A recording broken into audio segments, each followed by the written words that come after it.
This is Laura Thorne, the executive producer of the Art of Movie Making Film Festival, and today I am going live with Cat Rodrigues. She is an animator, a technical director, and an artist that specializes in motion graphics, or motion capture rather, and she is going to be one of our 3 speakers for the upcoming webinar that is focused on behind the scenes of games that's happening December 10th. It's virtual, it's free.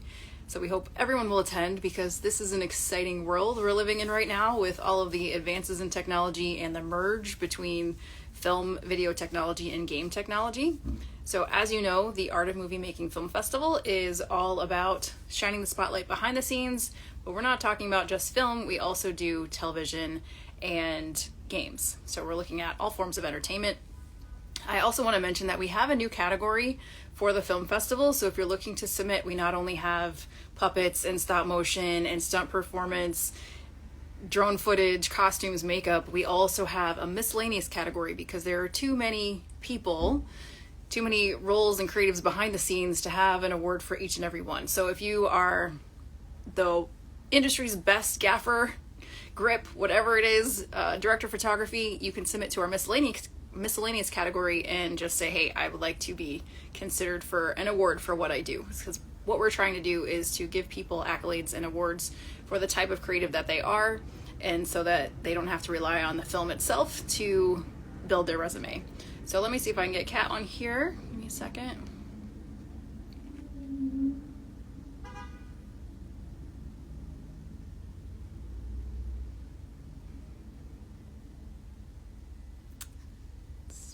Slow.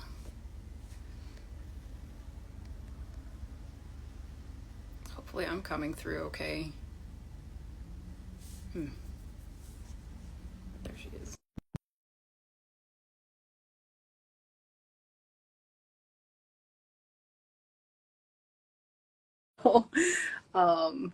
Thank you for joining. Let's see. I'll send an invite. Hopefully she'll be here soon. So the webinar series that we had one a few months ago about AI behind the scenes. They are meant for us to have, hey Kat, hey Laura, up here, and then we'll have you introduce yourself. The webinar series is an accessible event that keeps people engaged with us around the year and also helps us to give even more shining spotlight behind the scenes on our creatives like Kat. So thank you for joining. I'm glad you're here. Hey, I'm so happy to be here. Thank you for inviting me to come on live. I've actually never used this feature before, so it's funny coming on. I thought, okay, this camera's definitely gonna be pointing at the kitchen before I have to swap it. That's exactly what it did. But I'm super happy to be here. Awesome. Thank you so much. And thank you for joining the webinar. I'm super excited about it. We've already, I would say sold, but they're free. Like we've gotten a ton of RSVPs. When I tell people about this, they're really excited. I mean, you watch games, you play games, but there's so much, how are they made? You know, like I think it's fascinating.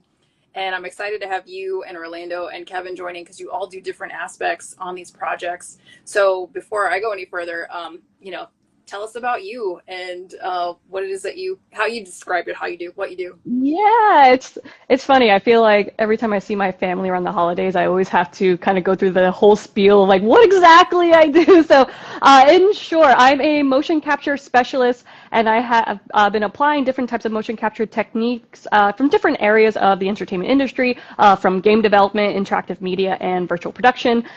For this webinar in particular, I'm really excited to showcase how different motion capture tools can be applied to just different areas of the pipeline, anywhere from previs all the way to post. I think when a lot of people think of motion capture, it's very easy to kind of go directly into body capture for character animation, which is obviously a huge section of it, but I think it would be really interesting to really dive into nitty-gritties of all the different tools available within motion capture, and I think a lot of people would be very surprised to see how it can be applied to just so many different aspects of the game pipeline. So I'm really excited to dive really deep into everyone. Yeah, with everyone. Sorry. That's fine. I'm super excited. I kind of get a little of like woman envy when I see people doing, like other women doing super amazing, cool, virtual, technical jobs. Because like I used to do coding and designs, and I just didn't have role models, and I didn't see a path for myself, so I kind of just abandoned it.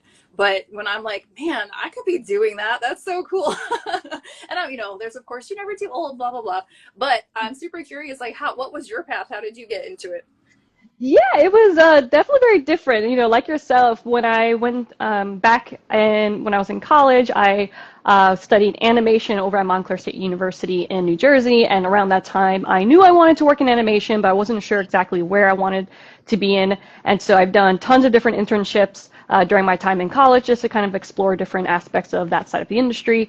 And I was super lucky when an internship came up and I got an opportunity to be an intern for animated storyboards and Silver Spoon animation. And that really kicked off my career in mocap. I've met tons of different people, learned so many just like different corners of motion capture, from body capture, facial capture, utilizing like a virtual cam for previs on set. So it's been really awesome. And then, after that first kind of like foot in the door, not to sound, for lack of better words, I think everything kind of just followed through. I think a lot of it was because mocap is so much, not just about the technical aspect, but it's such a social type of career, which is another reason why I love mocap so much. It's not just so much of, learning like the animation pipelines, learning all of the different aspects that comes into, like operating a mocap system, but there's just, you're always in a position where you're constantly talking to people, communicating, and just exchanging different ideas. And so from there, I just met a lot of different friends who would recommend me for this kind of position or this company. And, a lot of it just kind of organically happens over time. You sort of get that little instinct of, okay, I think my chapter has ended with this specific company or this specific project, and now I think through this recommendation I'm going to kind of like move on to this direction. So I think over time you just kind of gain a little bit of that instinct of, okay, I'm going to go head in that direction next.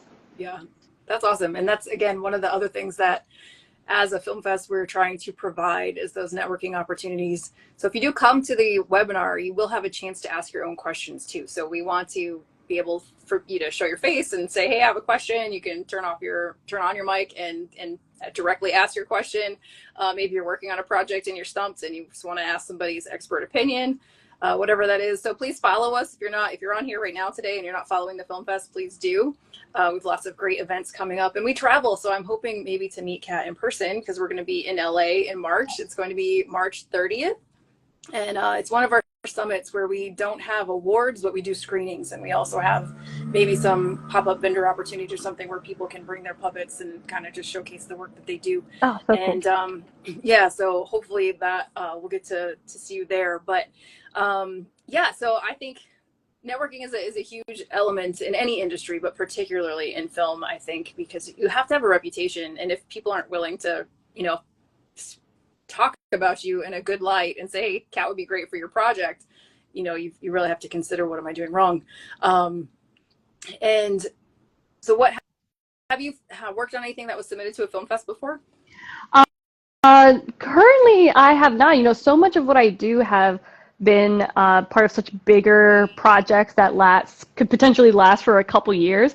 So I haven't had the opportunity to really sit down and find the time to work on my own, like kind of individual film. But recently, about a year ago, I did participate in the Unreal Fellowship for animation. And, during that fellowship, I've been exposed to so many amazing virtual production filmmakers and other different virtual artists in that community. And it definitely inspired me to want to like really, hone in and like use the tools and the skills I do have to kind of create a more independent project. So, and also just being here and knowing you, it definitely makes me want to start working on more individual projects and, just find that time away from like the day-to-day production life to do so.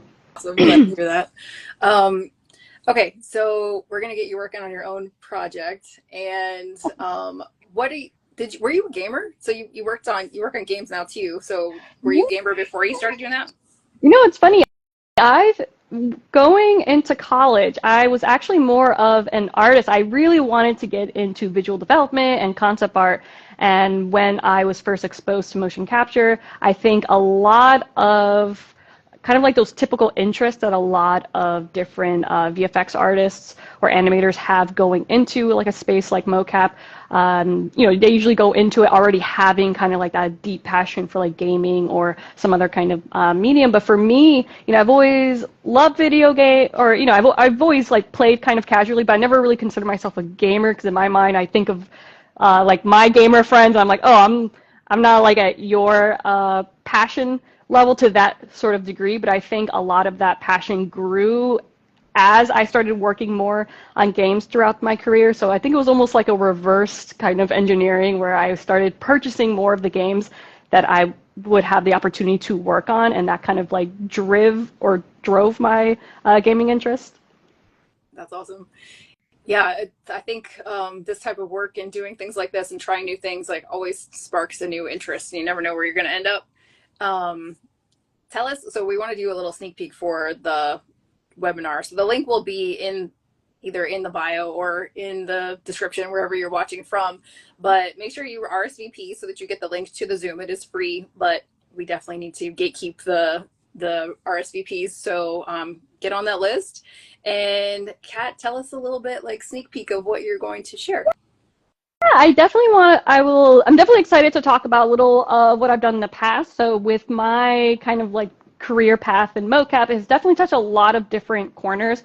Like I mentioned before, I've worked in game development, but I also worked in like virtual production, interactive media. And I think a lot of people will be surprised how many of those kind of game pipeline techniques are now being applied to more virtual production or in-camera VFX workflow. So I would love to talk a little bit of that exchangement there and just kind of provide that window to those who are passionate about gaming and how they can apply those skill sets in sort of kind of like offset areas of entertainment, and how I think it's a lot more common nowadays where a lot of devs or other kind of like game art technical artists are kind of working between the two industries, from like virtual filmmaking to game development. So I definitely want to talk about that area, but also, talk a little bit about previs, post-production, and of course production on set as well, and just really digging deep into some of the other different mocap techniques outside of body capture that can be applied to game development. So I know we only have about 20 minutes, so hopefully I'll be able to dive into as much of it as possible. Would also love to talk a little bit about what I'm up to now. I currently am a motion capture and in-camera VFX systems and support engineer for OptiTrack, one of the larger mocap providers. So currently I'm working with the OptiTrack mocap manufacturer company, and just show a little bit of what we're up to and some of the tools we've been working on to help game developers out there. So super excited, and more excited to also talk to people who show up and hopefully make some cool friends. That's awesome. So we only have a couple of minutes left. So again, make sure you RSVP. Kat is going to be sharing so much more cool things. And then Orlando has some really fun projects that he's worked on. And then Kevin will be talking. He does like textures and backgrounds, so a whole different. So we're grabbing a whole different suite of behind the scenes for games, which is really exciting. And it should be very educational as well, whether you're looking to enhance your skills or just get started. So we're excited about that. Kat, anything else you would like to leave people with before we jump off? That's that, super psyched for the day of. Like I said, we're going to be cramming a lot of information in a short amount of time. So anytime, after that webinar, even before that webinar, feel free to reach out to me with any curious questions you might have. I can talk miles about mocap. I love mocap. And yeah, any questions you have, throw them my way.